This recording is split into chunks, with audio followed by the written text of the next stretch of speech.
Your sister's wedding was perfect. Mom beamed. When will it be your turn? I smiled. It already happened. You just weren't there. The whole room froze. My name is Morgan, and this is the story of how I finally got back at the people who spent years making me feel like I wasn't good enough. Growing up as a younger daughter in the Mitchell family meant living in my sister Jessica's shadow. She was 3 years older, naturally beautiful, effortlessly popular, and according to my parents, absolutely perfect in every way. I was the awkward one with frizzy hair, braces that lasted way too long, and a tendency to prefer books over parties. My parents, Linda and Robert Mitchell, never bothered hiding their favoritism. Jessica got a new car for her 16th birthday, while I got a lecture about responsibility when I asked for driving lessons. She received a full ride to her dream college while I worked 2 jobs to pay for community college. When Jessica announced her engagement to her college sweetheart Marcus, my parents immediately offered to pay for the entire wedding. When I mentioned dating someone seriously, my mother would make passive-aggressive comments about how I should focus on bettering myself first. After 25 years of being treated like the less important daughter, the breaking point came when I met David Chen, a pediatric nurse who worked at the Children's Hospital downtown. He was kind, funny, and saw something in me that my family apparently never could. We fell in love quickly and deeply. After dating for 18 months, David proposed during a quiet weekend getaway to the mountains. It wasn't flashy or Instagram-worthy, just the 2 of us.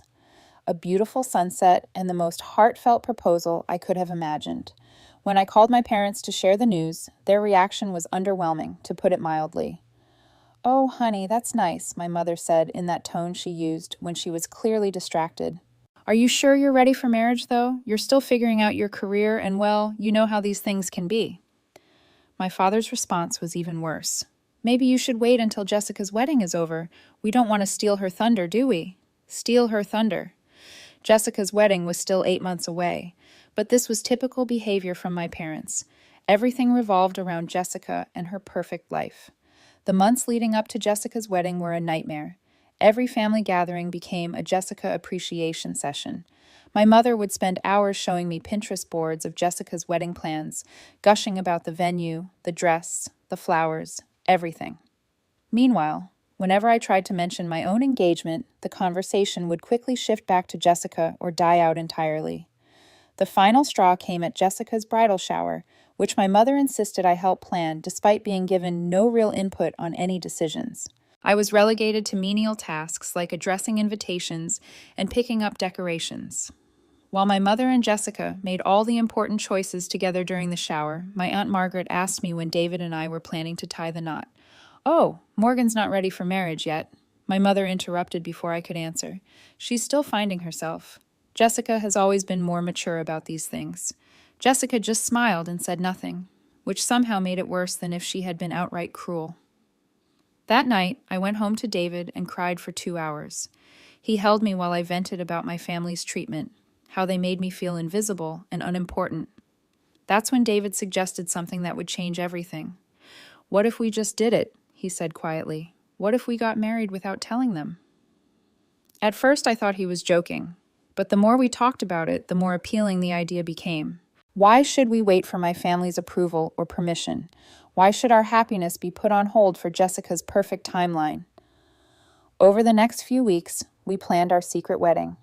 We decided on a small ceremony at the botanical gardens across town with just David's parents, his sister Amy, my best friend from college, Rebecca, and her husband Tom as witnesses.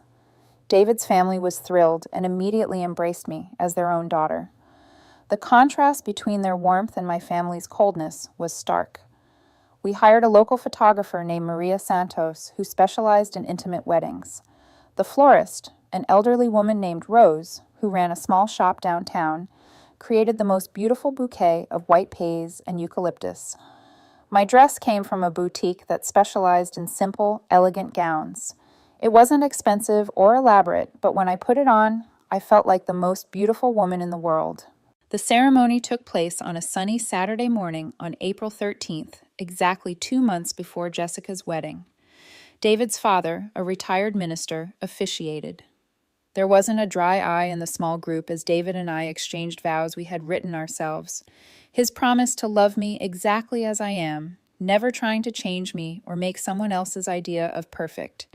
Mine promised to build a life together based on mutual respect and genuine partnership, not competition or comparison. After the ceremony, we had a small lunch at David's favorite restaurant, an Italian place that had been family-owned for 3 generations. The owner, Yeppe, had known David since he was a child and insisted on preparing a special meal for us. We laughed, told stories, and celebrated with people who truly cared about our happiness. For our honeymoon, we took a week-long road trip to national parks in Utah and Colorado. No fancy resort or exotic destination, just the two of us exploring beautiful places and enjoying our new marriage. It was perfect in every way that mattered. When we returned, we decided to keep the marriage secret until after Jessica's wedding. We didn't want to create drama or give my parents ammunition to blame us for ruining Jessica's big day.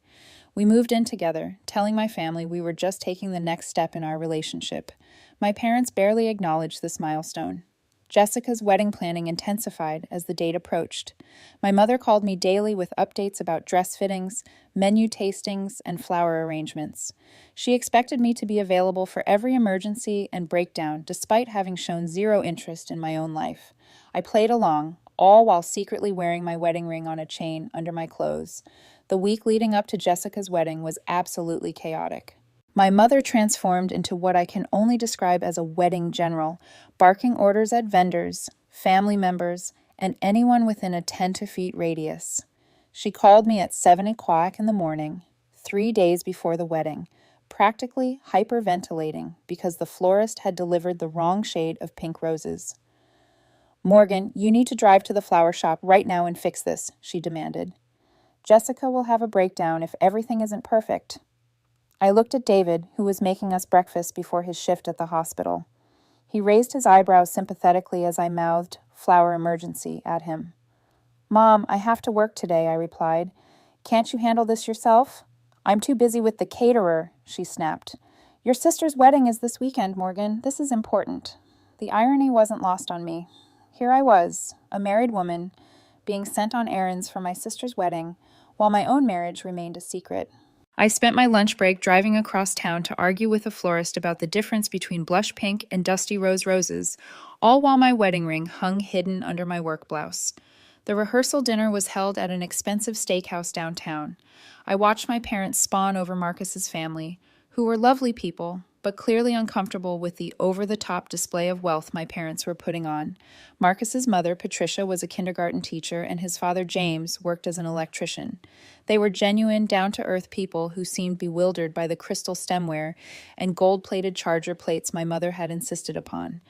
During dinner, my father stood up to give a speech about Jessica and Marcus's love story. He talked about how proud he was of Jessica for finding such a wonderful man, how Marcus was lucky to be marrying into our family, and how this wedding represented everything they had hoped for their daughter. The speech went on for nearly 10 minutes, covering Jessica's accomplishments, her beauty, her perfect grades in college, and her successful marketing career. When he finished, several people turned to look at me expectantly, assuming I would give a speech as the maid of honor. But my father simply sat down, apparently having said everything he wanted to say about his daughters. The moment passed awkwardly until Marcus stood up to thank everyone for coming. Later that evening, Patricia Chen approached me during the cocktail hour. "Morgan, I hope you don't mind me saying this, but I feel like I've barely heard anything about you tonight. David talks about you constantly when we see him at family gatherings, and he clearly adores you. I'd love to hear more about your work and your interests." The kindness in her voice almost brought me to tears. Here was a woman I had met only hours earlier, showing more interest in my life than my own parents had in months. We spent 20 minutes talking about my job at the local library, my volunteer work with adult literacy programs, and my photography hobby. She listened intently, asked thoughtful questions, and made me feel like my life mattered. "David is lucky to have found someone so passionate and caring," she said warmly. "I can tell you two are very happy together, if only she knew how right she was, and how recently we had made that happiness official." The morning of Jessica's wedding dawned bright and clear, which my mother took as a personal sign from the universe that everything was meant to be perfect. She had booked a suite at the country club for the bridal party to get ready, complete with a professional makeup artist. Here's stylist and photographer to capture every moment of Jessica's preparation. I arrived at 8 in the morning to find Jessica already in full preparation mode, sitting in a plush white robe while the makeup artist worked on her face. The room buzzed with activity as bridesmaids chatted. My mother directed the photographer, and various vendors came and went with last-minute details. "Morgan, finally," my mother exclaimed when she saw me. "The photographer wants to get some shots of you helping Jessica with her jewelry. Can you put her necklace on her?" I dutifully fastened the diamond necklace around Jessica's neck, a family heirloom that had belonged to my grandmother. As I worked with the clasp, Jessica caught my eye in the mirror. "You know, I always imagined we'd be doing this together someday," she said quietly. "Getting ready for our weddings, helping each other with our dresses." For a moment, she sounded like the sister I remembered from childhood before the competition, and favoritism had created such distance between us. I almost told her then about my own wedding, about how beautiful it had been to have dated Sister Amy help me with my dress, how we had laughed and cried together in the small bridal suite at the Botanical Gardens. But then my mother appeared with the photographer, positioning us for a series of candid shots, and the moment passed. The ceremony preparations were a masterclass and orchestrated perfection. My mother had hired a wedding coordinator, Elena Rodriguez, who managed the timeline with military precision. Every bridesmaid knew exactly when to walk down the aisle, how slowly to move, and where to stand. The groomsmen had been drilled on their positions and cues. Even the flower girl and ring bearer had been through multiple practice sessions. As we lined up outside the ceremony space, I caught sight of David in his seat. He looked handsome in his navy suit, and when our eyes met, he smiled and touched his chest where I knew he kept his wedding ring on a chain, just like I did. That small gesture reminded me that I wasn't alone in this performance, that I had someone who truly loved and supported me. The wedding ceremony was undeniably beautiful if you enjoyed that sort of elaborate production. The venue was an upscale country club with cascading white flowers, crystal chandeliers, and enough champagne to float a boat. Jessica looked stunning in her designer gown, and Marcus was handsome in his custom tuxedo. The guest list included over 200 people, most of whom barely knew the couple, but were important for networking or social status. I served as a bridesmaid, wearing a pale pink dress that cost more than my entire wedding outfit. During the ceremony, I couldn't help but compare it to my own. Jessica's was elaborate and impressive, but mine had been filled with love and genuine emotion. I knew which one I preferred. The ceremony was undeniably beautiful if you enjoyed that sort of elaborate production. The processional alone took nearly 10 minutes, with each bridesmaid walking down the petal-strewn aisle at the pace of a funeral march. The officiant, a family friend who had known Jessica since childhood, gave a lengthy sermon about marriage that felt more like a performance for the assembled crowd than a spiritual moment between two people in love. During the vows, Jessica and Marcus recited words they had written together with help from a professional wedding speechwriter. They were polished and romantic, full of references to destiny and fairy tales. As I stood behind Jessica holding her bouquet, I couldn't help but remember my own vows to David, stumbling over words as I tried to express emotions too big for language, tears streaming down my face as I promised to love him through whatever life brought us. The reception that followed was even more elaborate than the ceremony. The country club's ballroom had been transformed into what my mother called a romantic garden paradise with thousands of roses, strings of fairy lights, and enough candles to illuminate a small city. Each table was set with gold-rimmed china, crystal glasses, and centerpieces that probably cost more than most people's monthly rent. I was seated at the head table between Jessica's college roommate Amanda and our cousin Jennifer, both of whom spent the entire cocktail hour discussing their own relationship drama. Amanda was in the middle of a messy divorce from her husband of 3 years, while Jennifer was dating a man her parents disapproved of because he was a chef rather than a lawyer or doctor. "At least you don't have to worry about any of that yet," Jennifer said to me during the salad course. "You're smart to take your time and really figure out what you want before settling down." I nearly choked on my wine.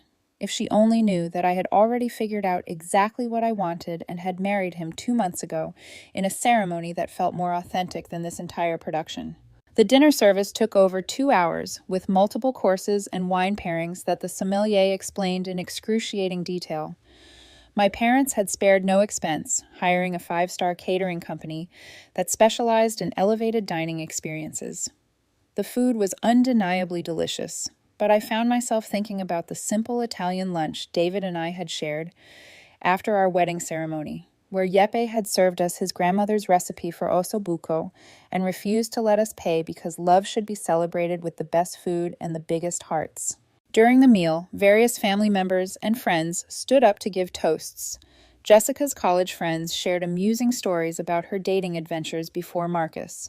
Marcus's best man recounted their friendship since childhood. My Uncle Robert told embarrassing stories about Jessica as a little girl that made everyone laugh. Even Marcus's shy younger brother managed a sweet speech about gaining a sister.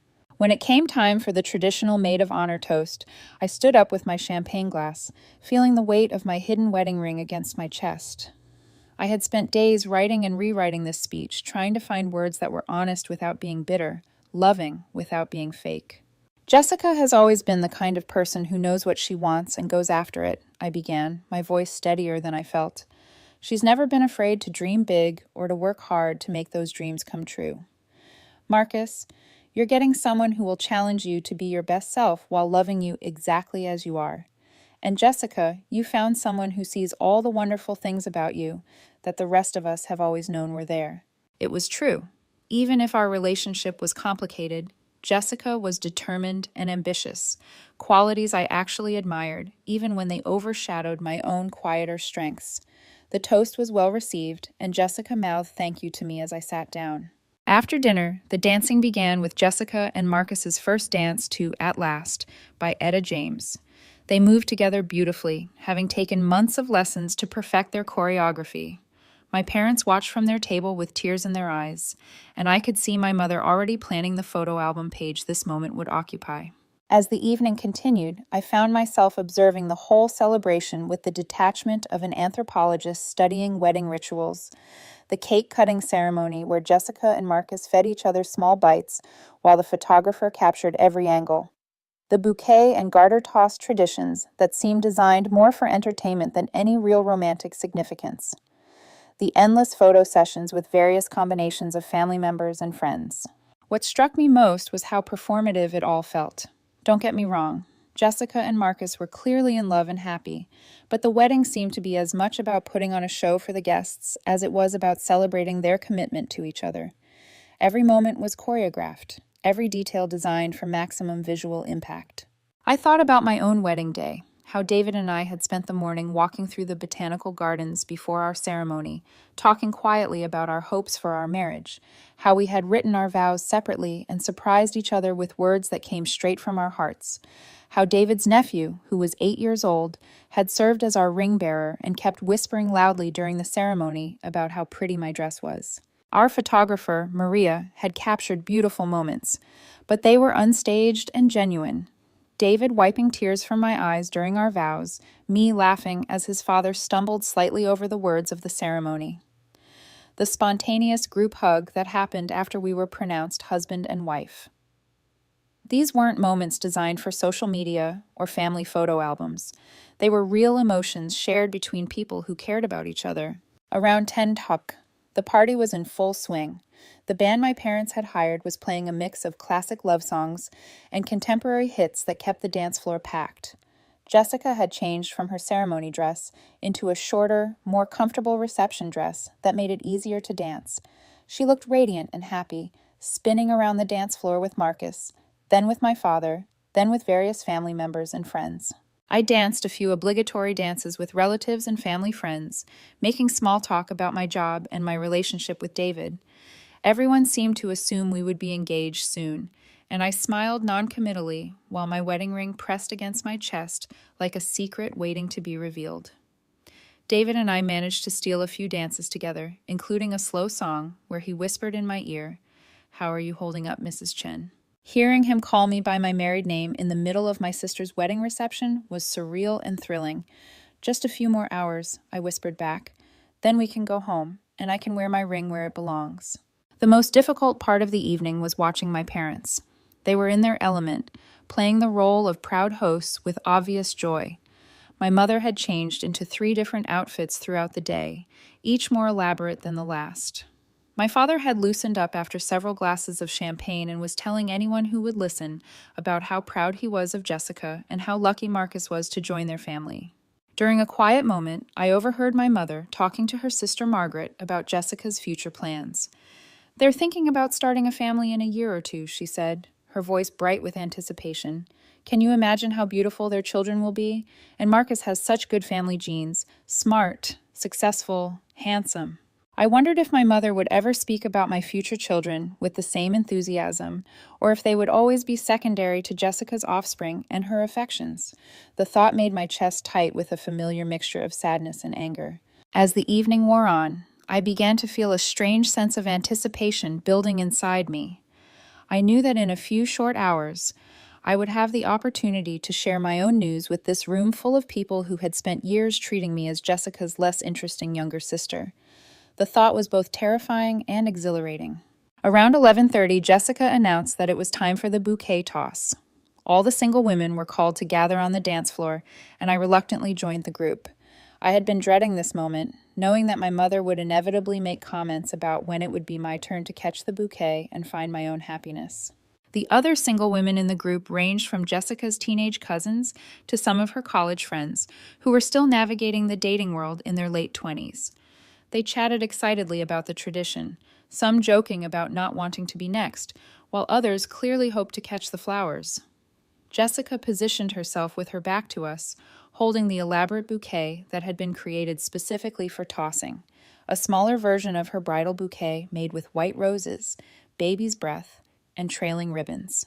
The photographer and videographer positioned themselves to capture the moment from multiple angles. "Are you ready, ladies?"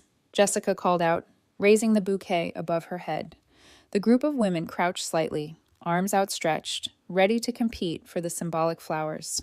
I stood in the back, not particularly interested in participating in what felt like a performance of desperation. But as Jessica prepared to throw the bouquet, I found myself thinking about the irony of the situation. Here I was pretending to be single and hoping for love when I was already married to the most wonderful man in the room. The flowers sailed through the air in a perfect arc, and through what could only be described as cosmic irony, they landed directly in my hands. The crowd erupted in cheers and applause, and someone shouted, "Morgan's next!"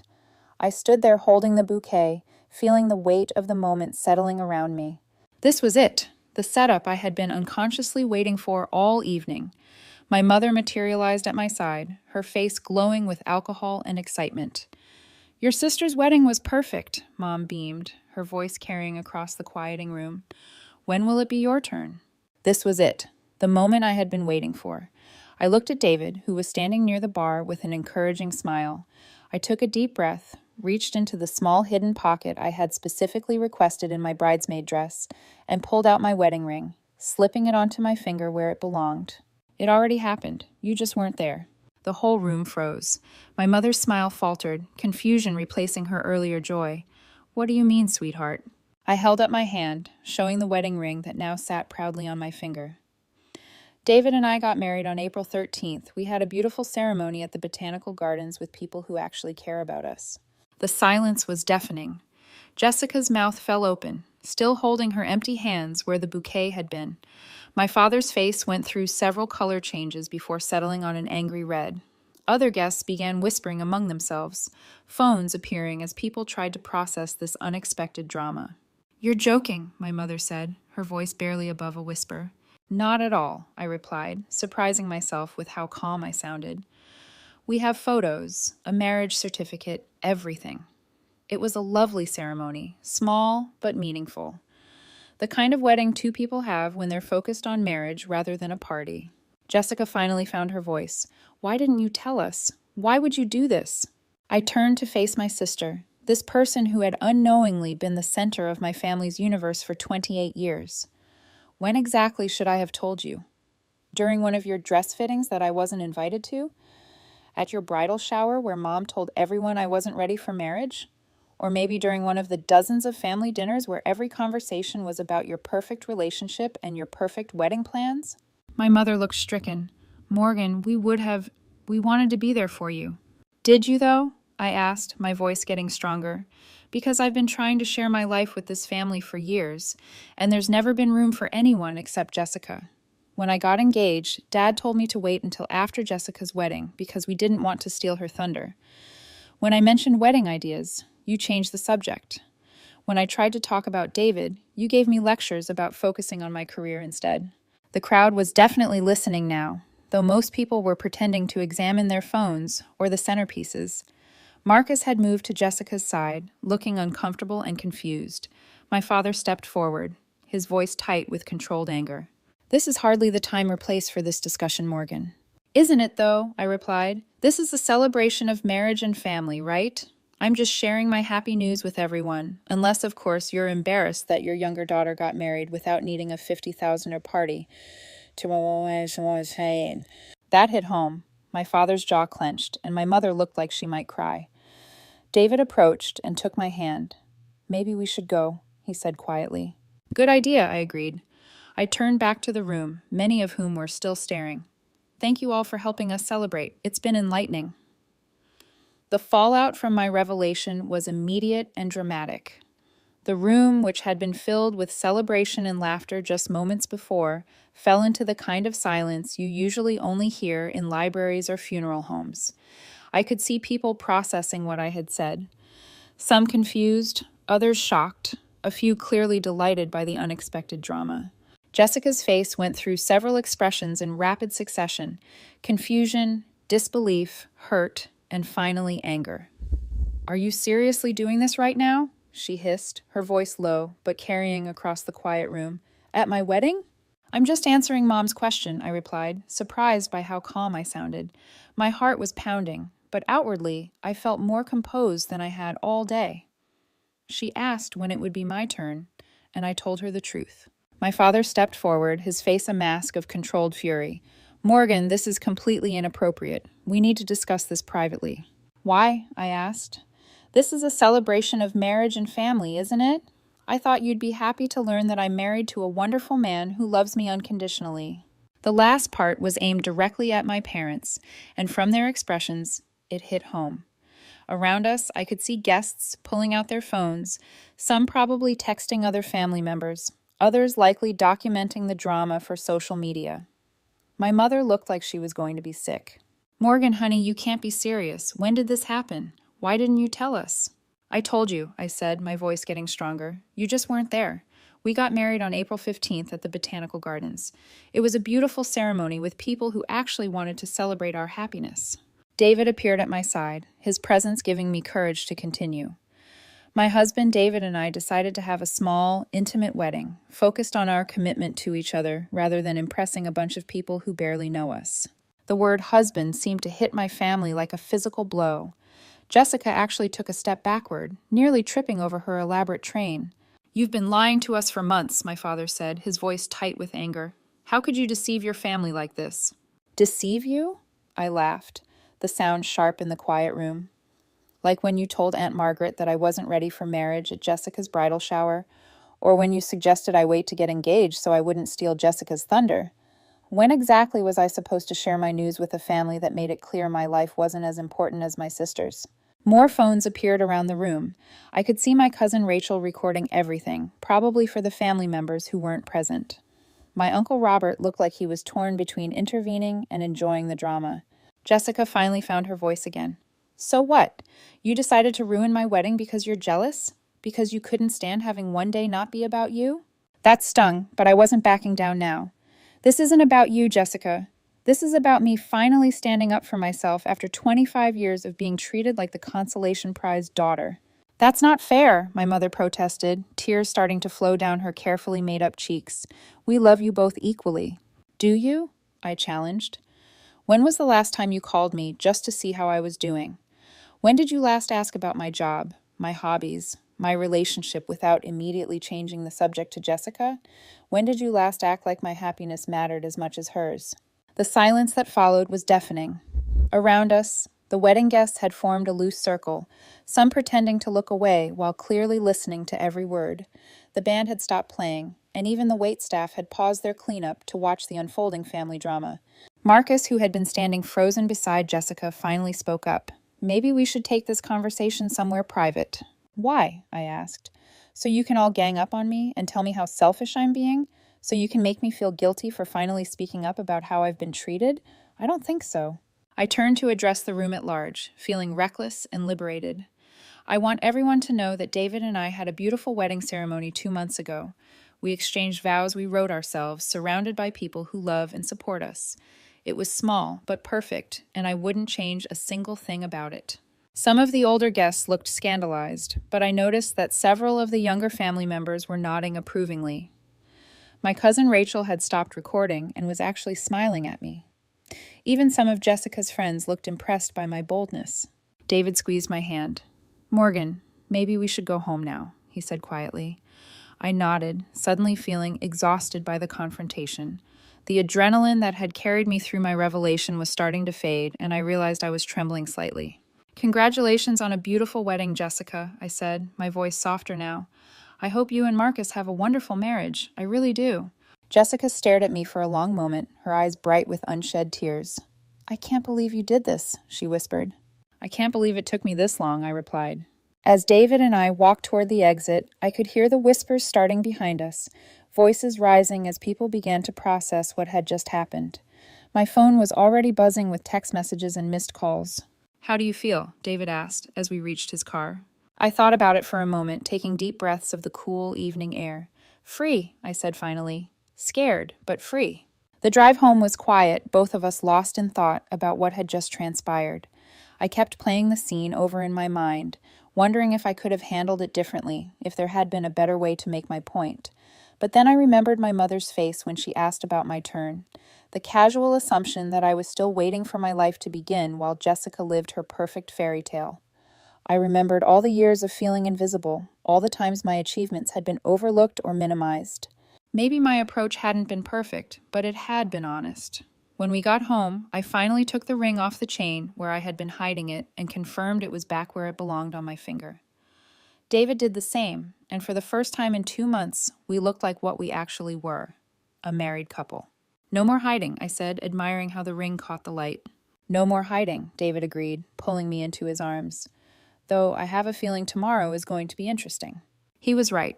My phone rang constantly for the next 3 days with calls from family members, family friends, and people I hadn't spoken to in years who had heard about the drama through the extended family network. Some were supportive, others were critical, and a few were just calling for gossip. The most painful calls came from my immediate family.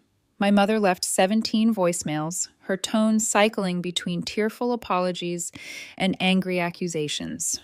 Jessica sent a series of text messages that grew increasingly hostile as I didn't respond immediately. My father, true to form, didn't contact me directly, but had my mother relay his disappointment in my attention-seeking behavior. But there were positive responses too. My Aunt Margaret called to congratulate me and tell me she was proud of me for standing up for myself. Several cousins reached out to say they had always noticed the difference in how my parents treated Jessica and me. Even some of Jessica's friends contacted me to say they thought what I did took courage. The most surprising support came from David's family. When they learned what had happened at the reception, they were horrified by how my family had treated me over the years. Helen Chen called to apologize for not realizing how difficult things were for me, and to invite me to their family gatherings anytime I needed people who appreciated me. "You're our daughter now too," she said warmly. "And we're so glad David found someone as strong and wonderful as you." 3 weeks after Jessica's wedding, my parents asked to meet with David and me. We agreed to have dinner at a neutral restaurant, not wanting to deal with the emotional weight of meeting at their house. The conversation was awkward and painful. My mother cried multiple times, insisting she had no idea I felt so excluded from the family. My father maintained that I had handled the situation poorly and embarrassed everyone involved. Neither of them seemed to truly understand why I had felt the need to keep my wedding secret. "We just wanted Jessica to have her perfect day," my mother kept repeating. "And what about my perfect day?" I finally asked. "Did it ever occur to either of you that I might want a family who cared about my happiness too?" The dinner ended without resolution, though my parents did ask to see our wedding photos. I showed them a few on my phone, watching their faces as they saw how happy and radiant I looked, surrounded by people who loved me. 6 months later, my relationship with my family remains complicated. My mother makes more effort to include me in family conversations, though she still tends to focus primarily on Jessica. My father speaks to me cordially, but without warmth. Jessica and I have an uneasy truce, but we've never been close, and this situation hasn't improved that dynamic. The extended family has mostly moved on, though I still get comments at gatherings about my surprise wedding. Some relatives think what I did was petty and dramatic, while others believe it was long overdue. I've learned not to care too much about their opinions. David and I are happier than ever. We bought a small house with a garden where we host dinner parties for friends who feel like chosen family. We've talked about having children, and I'm grateful they'll grow up knowing they're wanted and valued for exactly who they are. Sometimes I wonder if I should have handled things differently, if there was a way to make my point without creating such a public scene. But then I remember all the years of feeling invisible and unimportant, all the times my feelings were dismissed or ignored. Maybe my approach wasn't perfect, but it was honest. My family spent years teaching me that I didn't matter as much as Jessica, that my achievements were less important, that my happiness was secondary to maintaining their image of the perfect family. They created the situation where I felt the need to hide such an important milestone. The truth is, I don't regret my secret wedding. It was beautiful and meaningful, surrounded by people who genuinely cared about David and me as individuals. I don't regret revealing it at Jessica's reception either. After 28 years of being treated as the less important daughter, I finally found my voice. These days, when people ask about my family situation, I tell them honestly that we're working on it. Some relationships can be repaired, and some just need to be redefined. I'm learning that I can't control how my parents choose to see me, but I can control how much power I give their opinions over my life. David and I are building our own family traditions now, ones based on mutual respect and genuine love rather than favoritism and competition. We host holidays for friends who don't have family nearby, volunteer together at the Children's Hospital, and make decisions as equal partners. The best revenge, I've learned, isn't always about the dramatic moment of revelation. Sometimes it's about building a life so good that you don't need anyone else's approval to validate it. But I have to admit, seeing the shocked faces in that reception hall was pretty satisfying too. My wedding ring sits proudly on my finger now, no longer hidden on the chain. It's not as expensive or elaborate as Jessica's, but it represents something more valuable. A marriage built on love, respect, and the knowledge that I am enough exactly as I am. And that, more than any revenge plot, is the real victory.